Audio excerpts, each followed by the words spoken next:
শক্তিশালী রাষ্ট্র নরেন্দ্র দামোদর দাস মোদীর নেতৃত্বে।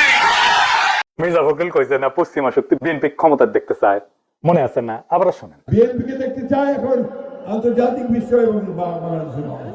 আচ্ছা, আপনাদের মনে ইচ্ছা আছে না ভারত কাকে বাংলাদেশে ক্ষমতা দেখতে চায়? আমি আজ দেখামো ভারত কাক ক্ষমতা দেখতে চায়।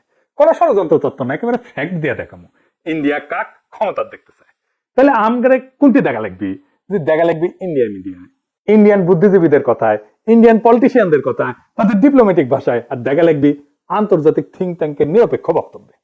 আসেন দেখি ইন্ডিয়ান মিডিয়া থিঙ্ক ট্যাঙ্কি কি করছে। থিঙ্ক ট্যাঙ্কি শুনলে আমার আবার গুয়ের থ্যাঙ্কের কথা মনে হয়ে যায়। যাই হোক, আসেন দেখি। প্রথমে দেখি টিভিএস এর একটা স্টোরি। মোটামুটি সবকিছু একসাথে করার চেষ্টা করেছে তারেক রহমানের দেশে আসা নিয়ে ইন্ডিয়ান মিডিয়ান নিউজ গুলো। টাইটেল দিছে Tarique Rahman home coming, a view from India. Tarique রহমানের দেশে ফেরা ভারতের দৃষ্টিতে। তারা বলতেছে এটা potentially game changing political moment, মানে রাজনীতির গতিপথ বদলাই দিতে পারে এমন মুহূর্ত। এখানে ওরা করছে, এটা পত্রিকা লিখেছে, ইংরেজিতে লিখেছে, ইংরেজি যেহেতু লিখেছে ঠিকই লিখেছে, তাই না?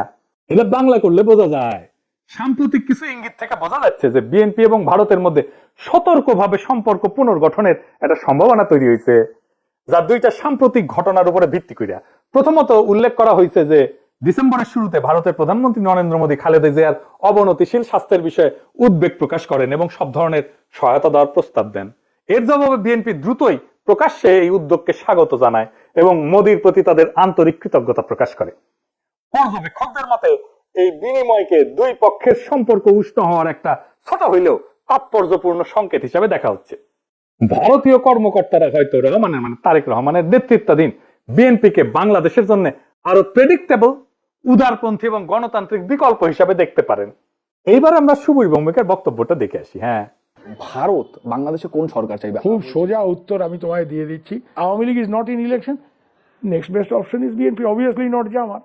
তারা অলরেডি 50 লাখ লোক নিয়ে জিহাদ টেহাদের হুমকি দিচ্ছে, ফলে জামাত অবভিয়াসলি ইন্ডিয়া চাইবে না। অনেক কথা, ডিপ্লোম্যাটিক কথা বলে তোমার কালেকশন হচ্ছে 71। আমরা একসাথে আমার সৈন্য এবং মুক্তিযোদ্ধারা রক্ত ঝরিয়েছে, সেই সুবাদে Awami League. This is the historical fact. তো এই জায়গাতে হঠাৎ করে আজকে অন্য কিছু ডাইনামিক্স চলে আসবে, এটা তো আশা করাটাও ভুল। কিন্তু যে গভর্নমেন্ট আসবে তার সাথে ইন্ডিয়াকে তো ডিল করতে হবে। দেখেছেন? এবার আরেকটা স্টোরি দেখি। ঢাকার রাজনীতি শেখ হাসিনার বাইরে সরে যাওয়ায় ভারত হাত বাড়াচ্ছে বাংলাদেশ জাতীয়তাবাদী দলের দিকে। এখানে বলা হয়েছে মোদী যে খালেদা জিয়ার স্বাস্থ্য খুঁজছে সেটা যে বিএনপির সাথে এনগেজ হইতেছে ইন্ডিয়া হাই লেভেলে, বুঝেছেন? ডেকান হেরাল্ডে কওয়া হইতেছে বাংলাদেশে শেখ হাসিনার বিকল্প হিসেবে তারেক রহমানের বিএনপির দিকে ঝোঁকের ইঙ্গিত দিচ্ছে ভারত। তো এই যে সম্পর্ক, এটা অনেক আগে থেকে শুরু হয়েছিল। এইটা ইন্ডিয়ান ফরেন মিনিস্ট্রি ব্রিফিং এ এটা প্রশ্ন ওঠে, একজন জার্নালিস্ট এটা প্রশ্ন করে। এইটা প্রথম আলো রিপোর্টেই আসছে। এটা বলতেছে একজন সাংবাদিক প্রশ্ন করেন 2018 সাল থেকে ভারত লন্ডনে অবস্থানরত বিএনপির নেতৃত্বের সঙ্গে যোগাযোগে ছিল এমন প্রতিবেদন বিষয়ে, পাশাপাশি বিএনপির কোন নেতা বাংলাদেশে ফেরার আগে ভারতের ক্লিয়ারেন্স নিয়ে কি কোনো আলোচনা হয়েছিল কিনা এই বিষয়ে প্রশ্ন করে। বিএনপির প্রিয় প্রথম আলোতেই এটা আছে। এটা এমনকি ইন্ডিয়ার ফরেন মিনিস্ট্রি ওয়েবসাইটও আছে এই আলাপটা। আর এটা রিপোর্ট করেছে ইকোনমিক টাইমস। এটি করছে নতুন সমীকরণের প্রেক্ষাপটে খালেদা জিয়ার ভারতের প্রতি রাজনৈতিক উত্তরাধিকার নরম হয়েছে। এটা ইংরেজিটা খটোমটো হয়েছে, মানে খালেদা জিয়ার উত্তরাধিকারী ভারতের প্রতি নরম হয়েছে। ডিপ্লোম্যাট একটা রিপোর্ট করেছে জিয়ার জন্য মোদী আন্তরিক প্রার্থনা জানাইছেন এবং বলছেন যে ভারত বিএনপি চেয়ারপারসনকে যিনি সংকটজনক অবস্থায় আছেন সম্ভব সব ধরনের সহায়তা দিতে প্রস্তুত। জিয়াকে পাঠানো তার বার্তাটি শুধু সৌজন্যতার সীমায় আটকে নাই বলেই মনে হয় এবং অঞ্চল জুড়ে বিশ্লেষকরা দ্রুতই এর রাজনৈতিক গুরুত্ব অনুধাবন করেছেন। এটি ব্যাপকভাবে প্রতীকী হইলেও সচেতনভাবে কূটনৈতিক উদ্যোগ হিসেবে ব্যাখ্যা করা হয়েছে। একটি সংকেত যে ভারত বাংলাদেশের পরবর্তী সরকারের সঙ্গে উষ্ণ সম্পর্ক গড়ে তুলতে প্রস্তুত, যা এই মুহূর্তে জিয়ার বিএনপি গঠন করতে পারে বলে মনে হইতেছে। দা উইক বলছে কেন তারেক রহমানের ফেরা ইন্ডিয়ার জন্য খুশির খবর, তারাই লিখেছে। খুব ইন্টারেস্টিং রিপোর্ট করছে ইন্ডিয়ান এক্সপ্রেস। এটা প্রিমিয়াম কন্টেন্ট, মানে আপনাকে টাকা দিয়ে পড়া লাগবে। শিরোনাম হইতেছে দশকের পর দশক প্রতিক্রিয়াশীল নীতির পর ভারতের প্রতি নিজেদের অবস্থান পুনর্নির্ধারণের সুযোগ পেয়েছে বিএনপি। বাবা, মেলা সুযোগ দিচ্ছে, তারা কি এই মুহূর্তটি কাজে লাগাতে পারবে?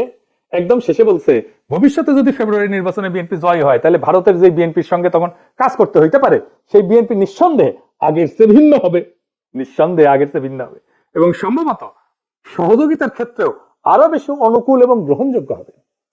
আবার একটা জিনিস কথা বলছে, খুব ইন্টারেস্টিং কথা। বিএনপি স্ট্র্যাটেজি ঠিক করে দিচ্ছে। বিএনপি এই পথে কতটা অগ্রসর হবে তা অনেকটাই নির্ভর করবে দলটির পপুলিস্ট আবেগকে তুষ্ট করার প্রয়োজন এবং একই সঙ্গে রাজনৈতিক পরিষদটা জামাতের হাতে ছেড়ে না দেওয়ার কৌশলগত হিসাবের উপরে, বিশেষত গত এক দশকের বেশি সময় ধরে রাজপথের শক্তির উপরে নির্ভর করার অভিজ্ঞতার পর একই সঙ্গে বিএনপিকে সবসময় সচেতন থাকতে হবে আওয়ামী লীগের ক্ষমতায় ফেরার পথ তৈরির প্রচেষ্টা সম্পর্কে।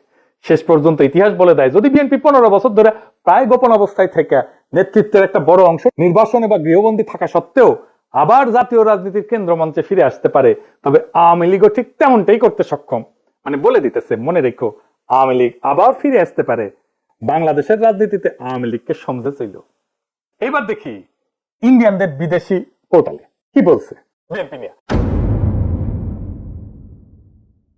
ইউরেশিয়া বলতেছে, ইংরেজি যেহেতু কইছে ঠিকই গেছে, তাই না? ভারত এবং বিএনপি উভয় উগ্র ইসলামপন্থী জামাত ইসলামীকে দূরে রাখার বিষয়ে আগ্রহী। এর লক্ষ্য হলো ভারত বাংলাদেশের সাথে ক্ষতিগ্রস্ত সম্পর্ক পুনর্গঠন করা এবং নিষিদ্ধ আওয়ামী লীগের রাজনৈতিক বৈধতা পুনঃপ্রতিষ্ঠার জন্য একটা সুযোগ সৃষ্টি করা। বুঝতে চাও? মানে আওয়ামী লীগকে আবার ফিরে আনার সুযোগ সৃষ্টি করার জন্য বিএনপির সাথে কাজ করবে ইন্ডিয়া। এবার দেখে আন্তর্জাতিক সংস্থা রিপোর্ট, ইন্টারন্যাশনাল ক্রাইসিস গ্রুপ, এটা একটা স্বাধীন অলাভজনক প্রতিষ্ঠান, আন্তর্জাতিক সংস্থা বলে বলা হয় আর কি। এটা নিরাপত্তা বিশ্লেষণ করে, রাজনৈতিক অস্থিতিশীলতা নিয়ে রিপোর্ট ছাপে, বিশ্বজুড়ে সংঘাত এটা নিয়ে রিপোর্ট ছাপে। তারা গবেষণা করে, মাঠ পর্যায়ে তথ্য, কূটনৈতিক নেটওয়ার্ক, বিভিন্ন দেশের রাজনৈতিক পরিস্থিতি নিয়ে রিপোর্ট প্রকাশ করে। এবং এই ইন্টারন্যাশনাল ক্রাইসিস গ্রুপ ভারতের উপর নিয়মিত রিপোর্ট প্রকাশ করে, বিশেষ করে কাশ্মীর, দক্ষিণ এশিয়ার নিরাপত্তা, ভারত পাকিস্তান সম্পর্ক, মানবাধিকার এবং আভ্যন্তরীণ রাজনৈতিক উত্তেজনা নিয়ে। এরা লিখিচ্ছে, এটিও মনে হয় যে বাংলাদেশের রাজনৈতিক শক্তিগুলোর মধ্যে এই দলটি ভারতীয় স্বার্থ এবং উদ্বেগকে সম্মান জানাতে সবচেয়ে বেশি আগ্রহী ও গ্রহণযোগ্য অবস্থানে রয়েছে। অতীতে দলটিকে প্রায় ভারত বিরোধী হিসেবে দেখা হইলেও সাম্প্রতিক সময় তারা নিজেদের অবস্থান সংযত করার উদ্যোগ নিছে, জামাত ইসলামের সঙ্গে দূরত্ব সৃষ্টি করছে এবং আওয়ামী লীগ যে ধর্মনিরপেক্ষ রাজনৈতিক পরিষদটি আগে দখলে রেখেছিল তার একটি অংশ দখলের দিকে অগ্রসর হইতে বুঝছাও। আচ্ছা, এইবার আসেন বাংলাদেশের ভিতরে ইন্ডিয়ান ইন্টারেস্ট কি বলে সেটা দেখে। বাংলাদেশে কারা ভারতের স্বার্থ রক্ষাকারী? বাংলাদেশের দুইটা পত্রিকা মূলত ভারতের স্বার্থ রক্ষাকারী, বন্দের আলো আর দিল্লি স্টার। এরা এখন তো বিএনপি ক্ষমতা আসার কথা বলতেছে, বিএনপির গুণগান এমন ভাবে গাইতেছে যে মনে হইতেছে এটার মালিক এখন বিএনপি। এরা যাকে ক্ষমতায় দেখতে চাইবে, মনে রাখবেন ইন্ডিয়া তাদের ক্ষমতায় দেখতে চাইতেছে। আপনারা দেখবেন প্রথম আলো, দিল্লি স্টার ক্রমাগত বিএনপির নেতাদের, বুদ্ধিজীবীদের লেখা ছাপতেছে। আপনি দেখতে থাকবেন, এরপরে শুরু হবে যারা এতদিন আওয়ামী লীগের পক্ষে লিখতো, সোহরাব হোসেন ইত্যাদি। মিজানুর রহমান তো মারা গেছে, সে থাকলে আর সেও লেখা শুরু করতো। তারা প্রথম আলোতে বিএনপির পক্ষে লিখতো। তাই প্রথম আলো, দিল্লি স্টার ভারতের রাজনৈতিক অবস্থানের এটা লিটমাস টেস্ট। জানেন তো লিটমাস টেস্ট এটা কেমিস্ট্রির কথা, ক্ষার আর অম্লসেনে আর কি, এটা কাগজ দিয়া। তাহলে এখন মনে হইতেছে প্রথম আলো, দিল্লি স্টার বাংলাদেশে থাকাই উচিত। এত সহজে ইন্ডিয়ার অন্দর মহলের খবর আমরা কিভাবে পাবো? ওদের কাছ থেকে যেটা পাবো সেটাই বুঝে নেবো এটা ইন্ডিয়ান খবর। আপনি দেখেন 2025 নিয়ে একটা ছবি আসছে প্রথম আলো, এর মধ্যে প্রথম আলো, দিল্লি স্টার আগুন নিয়ে তো কান্নাকাটি আছে, কিন্তু সবচেয়ে উজ্জ্বল ছবিটা তারেক রহমানের। উনি ভার্চুয়াল থেকে রিয়েল হইতেছেন আর যাইতেছেন উড়ে ভোটের বাক্সের দিকে। পিছে তারেক রহমানের বিড়ালের ছবি আছে, প্রফেসর ইউনূসের পাশে গরিলা দুর্মুষ পেটা করিচ্ছে, কিন্তু হাসিনার ছবিটা দাদির মতো নির্মল, কত ভালো মানুষ। এই যে প্রথম আলো, ডেইলি স্টার, এইটা যে আওয়ামী বাকশালী ইন্ডিয়ান অ্যাসেট, কোন সন্দেহ আছে এখন? এর মধ্যে খালেদা জিয়ার প্রতি সম্মান জানাইতে ঢাকা এসেছিলেন ইন্ডিয়ার পররাষ্ট্রমন্ত্রী জয়শঙ্কর। সে অন্তর্বর্তীকালীন সরকার এবং বিএনপির কয়েকজন শীর্ষ ব্যক্তির সাথে কথা বলছেন। কি ছিল তার চাওয়া? 1 নাম্বার, দুই দেশের সম্পর্কের মধ্যে যে উত্তেজনা সৃষ্টি হয়েছে তা হ্রাস করতে হবে। 2 নাম্বার, আসন্ন জাতীয় সংসদ নির্বাচনে আওয়ামী লীগকে অংশগ্রহণের সুযোগ দিতে হবে। কি আবদার! 3 নাম্বার, আওয়ামী লীগকে নির্বাচনে অংশগ্রহণের সুযোগ দেওয়ার জন্য প্রয়োজনে 12 ফেব্রুয়ারি নির্ধারিত জাতীয় নির্বাচনের তারিখ পিছাইতে হবে। এইটা প্রফেসর ইউনূস সরকারকে বলে গেছে। তারেক রহমানকে কি বলছে আমি জানি না, তবে অনুমান করি একই বার্তা দিছে। এই বার্তা কার জন্য? এই বার্তা অন্তর্বর্তী সরকারের জন্য এবং তাদের চোখে যারা ভবিষ্যৎ ক্ষমতা তাদের জন্য, তাদের সাথেই কথা বলছে।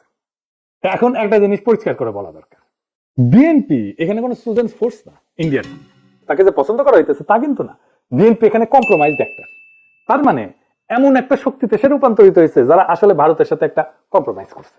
ভারত বিএনপি কে চায় কারণ বিএনপি আদর্শিকভাবে শক্ত না, কাঠামোগতভাবে দুর্বল। যেই দল 15 বছর টিকে ছিল নির্বাসনে, মামলা, হামলা, গ্রেপ্তার, গুম খুনে, আন্তর্জাতিক সহানুভূতিতে, আমাদের মতো ইন্ডিভিজুয়াল অ্যাক্টিভিস্টদের মরাল সাপোর্টে এবং অ্যাক্টিভিটিতে, সে দল জানে ক্ষমতায় ফেরার জন্য কোথায় নতি স্বীকার করতে হবে। সে তারেক রহমান জানে তার বাবাকে হত্যা করছে ভারত, সে জানে তার মাকে ক্ষমতাচ্যুত করছে ভারত, সে জানে তার নির্যাতনও করছে ভারত, মাজা ভেঙে দিছে ভারত, তার মাকে জেলে দিছে, ইন্ডিয়া তিলে তিলে তাকে মৃত্যুর দিকে ঠেলে দিছে। আর এটাও সে জানে সে না পারছে এটা ঠেকাইতে, না পারছে নিজেকে রক্ষা করতে। তাই এই কম্প্রোমাইজ তার শক্তি না, এটাই তার দর কষাকষির পুঁজি। দিল্লির চোখে বিএনপি মানে এমন একটা দল যাকে ম্যানেজ করা যায়, নেগোসিয়েট করা যায় যার সাথে, এবং প্রয়োজনে তাকে বদলায় ফেলা যায়। এবং বিএনপি কে ইন্ডিয়া আস্তে আস্তে বদলায় ফেলতেছে, তারে আর একটা আওয়ামী লীগ বানায় ফেলতেছে। আজ ইন্ডিয়ার বিএনপি কে দরকার, কারণ জামাত অতিরিক্ত শক্তিশালী হয়ে গেছে। কাল আওয়ামী লীগ ফিরে আসলে বিএনপি অপ্রয়োজনীয় হয়ে যাবে, কারণ ইন্ডিয়ার কাছে বাংলাদেশে কেউই অপরিহার্য না, এরা সবাই রিপ্লেসেবল। আওয়ামী লীগ চলে গেছে, এখন ধরেছে বিএনপি কে, বিএনপি চলে যাবে আর একজনকে ধরবে। তাহলে প্রশ্নটা ভারত কাকে ক্ষমতা চায় এটা না, আসল প্রশ্ন হচ্ছে বাংলাদেশ কি আবারও একটা কম্প্রোমাইজড অ্যাক্টরকে নিজেদের ভবিষ্যৎকে লিখতে দিবে, নাকি এইবার এমন একটা রাষ্ট্র বানাইতে চাইবে যাকে ক্ষমতায় রাখতে কারো দরকার পড়ে না, ইন্ডিয়ার দরকার পড়ে না, আমেরিকার দরকার পড়ে না, চীনেরও দরকার পড়ে না, যে নিজের শক্তিতে জনতার শক্তিতে ক্ষমতায় থাকতে পারে।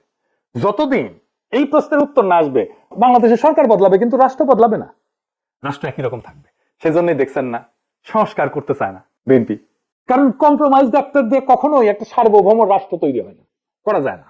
ভারত কাকে চায় এটা গুরুত্বপূর্ণ না, প্রশ্ন হইতেছে ভারত যাকে চায় না সে কি টিকে থাকতে পারে কিনা। আমাদের এমন রাষ্ট্র করতে হবে, আমাদের এমন নেতা বাইছে নিতে হবে ইন্ডিয়া যাকে চায় না কিন্তু সে টিকে থাকতে পারে। ইতিহাস একটাই জিনিস দেখাইছে, দিল্লি যাকে ম্যানেজ করতে পারে সে সরকার দেশ চালায় না, সে শুধু সময় পার করে, সে শুধু সম্পদ পাচার করে, সে জনগণকে কেয়ারও করে না, জনগণের ভোটেরও দরকার পড়ে না। আজ দিল্লি যদি বিএনপির দিকে তাকায় তাহলে সেটা ভালোবাসা না, সেটা দিল্লির প্রয়োজনই। কাল প্রয়োজন বদলাইলে ইন্ডিয়ান ন্যারেটিভ বদলাবে, ইন্ডিয়ার পার্টনার বদলাবে, ইন্ডিয়ার ভালোবাসাও বদলাবে, মানুষ বদলাবে না। তাই আজকে সিদ্ধান্ত বিএনপির না, আওয়ামী লীগের না, ইন্ডিয়ান না, আজকে সিদ্ধান্ত বাংলাদেশের। আপনি কি এমন একটা রাষ্ট্র চান যে এইখানে সরকার ঢাকায় কিন্তু সেই সরকারের সার্ভাইভাল দিল্লিতে, নাকি এমন একটা রাষ্ট্র চান যাতে টিকায় রাখতে কারো প্রয়োজন পড়ে না সাহায্যের? এই প্রশ্নের উত্তর না পাওয়া পর্যন্ত বাংলাদেশে কোনো পরিবর্তন হবে না, শুধু ম্যানেজমেন্ট বদলাবে। আগামী নির্বাচন এই ম্যানেজমেন্ট বদলানোর নির্বাচন না, এটা আসল পরিবর্তনের নির্বাচন, ইন্ডিয়ার বলয় থেকে বাইর হওয়ার নির্বাচন। সেই নির্বাচনে বিজয়ের লক্ষ্যে আগান। আমাদের বর্ষা বিপ্লবের অসমাপ্ত কর্তব্য সম্পাদন করতে হবে, এবং আমরা এমন কাউকে ক্ষমতায় বসাবো না যাদেরকে ইন্ডিয়া পছন্দ করে, যাদেরকে প্রথম আলো পছন্দ করে, যাদেরকে দিল্লি স্টার পছন্দ করে। আমরা এমন কাউকে ক্ষমতায় আসবো যারা প্রথম আলো, দিল্লি স্টার, ইন্ডিয়া সবার চোখে চোখ রেখে বাংলাদেশের মানুষের সাথে লড়াই করতে পারবে। ইনকিলাব জিন্দাবাদ।